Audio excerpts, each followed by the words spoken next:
video es presentado por el Sistema Ciencia Garza Educativa de la Universidad Autónoma del Estado de Hidalgo. Para mayor información, visítanos en www.uaeh.edu.mx. Gracias por aprender.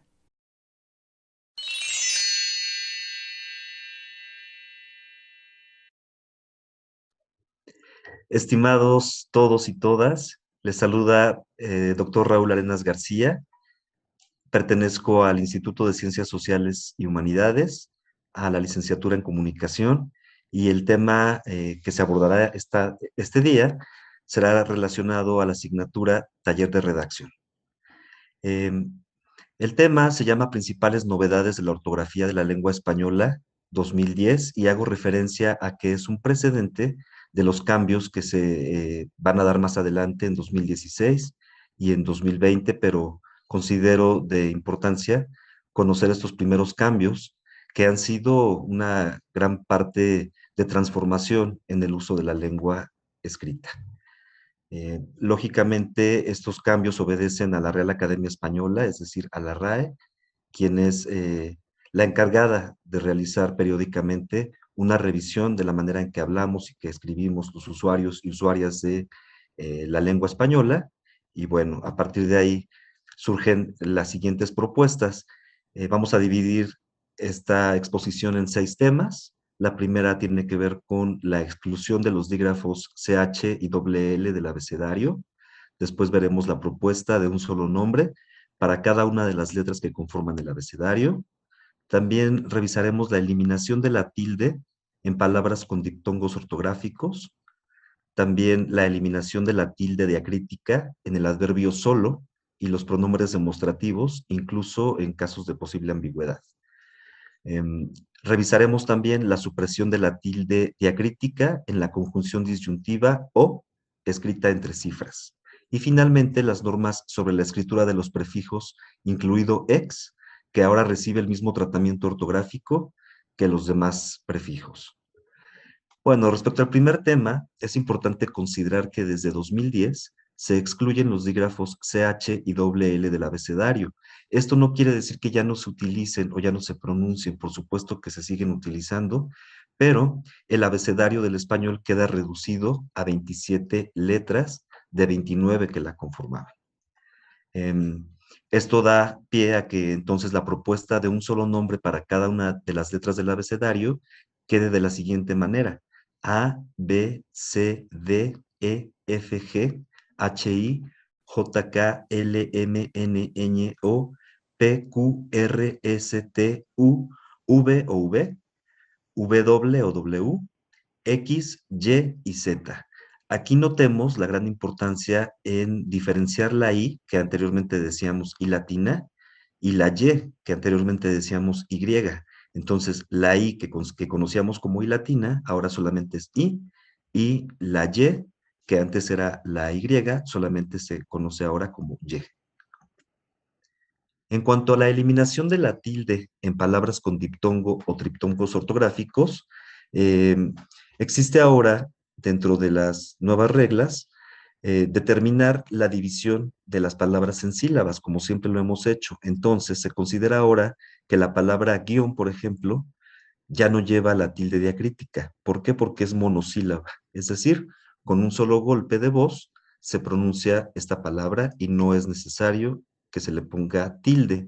También esto sucede con algunos verbos que están conjugados en primera o en tercera persona en pasado o pretérito.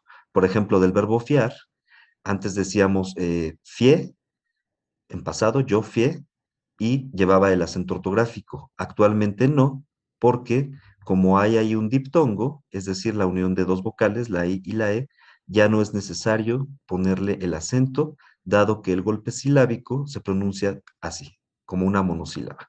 Yo fié, o por ejemplo, él o ella vio, y ya no es necesario ponerles el acento. ¿De acuerdo? Esto no pasa con sílabas distintas en donde existe un hiato, es decir, en donde una vocal fuerte suena menos fuerte que la vocal débil, como por ejemplo en línea o avión, que siguen conservando el acento ortográfico.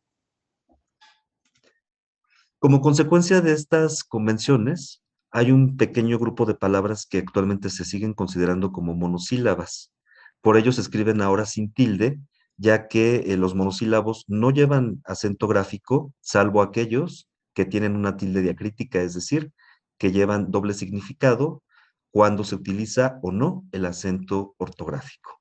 Las palabras que sufren este cambio son crié, crió, fie, fió, fluí, frió, guié, guió, huí, lié, lió, rió, guión, ión, muón, pión, ruán y truán. Es decir, es un grupo muy pequeño de palabras que anteriormente llevaban acento ortográfico y a partir del cambio propuesto en 2010 ya no llevan acento. Es importante considerar que si ahora acentuamos estas palabras, estamos incurriendo en una falta gramatical o una falta ortográfica. Es por ello que debemos de tomar en cuenta que estos cambios surgieron ya hace 11 años y los usuarios y las usuarias de esta lengua, del español, debemos utilizarlos de manera formal en los textos académicos, en los textos profesionales, de esta manera. También se elimina la tilde diacrítica en el adverbio solo y en los pronombres demostrativos, incluso cuando haya casos de posible ambigüedad. ¿Qué quiere decir esto? Anteriormente la palabra solo debíamos escribirla con o sin acento dependiendo lo que significaba. Es decir, solo, cuando equivale a solamente, es un adverbio, y ahí se utilizaba el acento ortográfico. Actualmente ya no lleva acento ortográfico, aun cuando sea un adverbio y equivalga a la palabra solamente. Lo mismo sucede con los demostrativos este, ese, aquel, incluyendo sus femeninos y plurales, cuando funcionan como pronombres. Anteriormente llevaban acentos ortográficos cuando eran adjetivos demostrativos o pronombres. Actualmente en ninguno de los dos casos llevan acento ortográfico. Algo muy importante que hay que resaltar de estos cambios de la lengua española en 2010 es la supresión del acento o la tilde diacrítica cuando utilizamos la conjunción disyuntiva o entre cifras. De por sí, la O solamente se permitía que llevara acento cuando iba entre números o cuando iba entre cifras, nunca cuando se escribía entre palabras. Pero bien, estos cambios del 2010 nos refieren que ahora de ninguna manera debe de llevar acento la conjunción disyuntiva o. Siempre se escribirá sin tilde por ser una palabra monosílaba átona. Ahí están los ejemplos. ¿Prefieres 100 o 200 hojas? Y notamos que la O ya no lleva acento. ¿Quieres agua o café? Igualmente, podemos darnos cuenta que la O no lleva acento ortográfico. Y finalmente, uno de los temas que se consideran más importante dentro de esta propuesta del 2010 es las normas de escritura en los prefijos, incluyendo ex, que ahora recibe el mismo tratamiento ortográfico que los demás prefijos. Por ejemplo, ahí, ex marido, ex primer ministro. Siempre nos hemos preguntado cuándo se junta ese prefijo con la palabra, o cuándo se separa, o cuándo lleva un guión intermedio. Ah, bueno, pues vamos a ver cada uno de los casos. Se escriben siempre soldados o pegados o unidos a la base cuando ésta es univerbal, es decir, cuando existe o se constituye una sola palabra.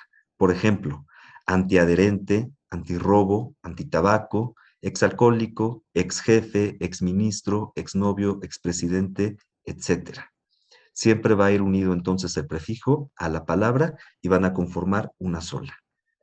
El otro caso, se unen con guión a la palabra base cuando ésta comienza por mayúscula.